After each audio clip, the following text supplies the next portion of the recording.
New ইয়র্কের Jackson হাইটসে সংহতি সমাবেশে নিউ ইয়র্ক বাংলা লাইফের প্রকাশক সাংবাদিক সুলতানা রহমান আমেরিকার আওয়ামী লীগ নেতাদের ক্ষোভের মুখে পড়েন। এক পর্যায়ে তার দিকে আওয়ামী লীগের সভাপতি সিদ্দিকুর রহমানের নেতৃত্বে আওয়ামী লীগের নেতারা তেড়ে আসেন। এ সময় সমাবেশে উপস্থিত মুক্তিযোদ্ধা, সাংবাদিক, সাংস্কৃতিক কর্মী ও আয়োজকদের হস্তক্ষেপে পরিস্থিতি নিয়ন্ত্রণে আসে।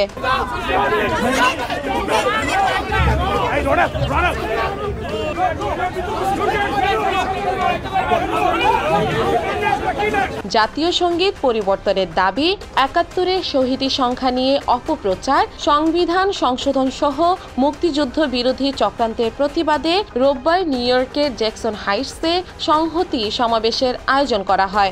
রাস্তায় নামতে হবে, আমাদের সবাইকে প্রতিবাদ করতে হবে, কারণ যে বাংলাদেশকে আমাদের বাবারা বা আমাদের পূর্ব প্রজন্ম দিয়ে গেছে। সমাবেশে মুক্তিযোদ্ধা, সাংবাদিক, সাংস্কৃতিক কর্মী, রাজনীতি কর্মী থেকে শুরু করে বিভিন্ন বয়সের প্রবাসীরা অংশ নেন। স্বাধীনতা ও মুক্তিযুদ্ধ বিরোধী যে কোনো চক্রান্ত রুখে দিতে এ সময় ঐক্যবদ্ধ হওয়ার আহ্বান জানান তারা।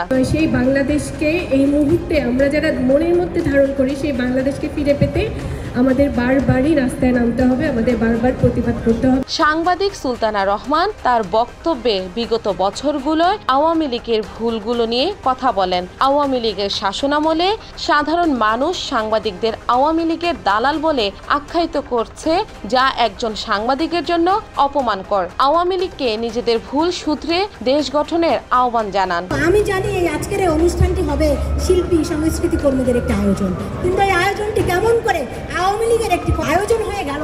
দেখুন, এভাবে করেই আমাদের সব আশা আকাঙ্ক্ষা আওয়ামী লীগ কেড়ে নিয়ে যায়। আমি এর তীব্র নিন্দা জানাচ্ছি।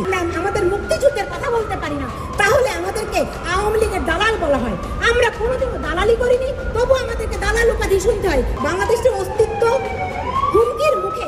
আমরা যারা মুক্তমানা, স্বাধীন চেতা, আমরা একটি কথা বলতে পারি না পর্যন্ত। কি কারণে? আপনাদের আওয়ামী লীগের জন্য। আপনারা যারা দুর্নীতির সঙ্গে যুক্ত থেকেছেন, দেশটিকে লুটপাট করেছেন, আপনারা আগে আপনাদের নিজেকে সংশোধন করুন। NY Bangla news.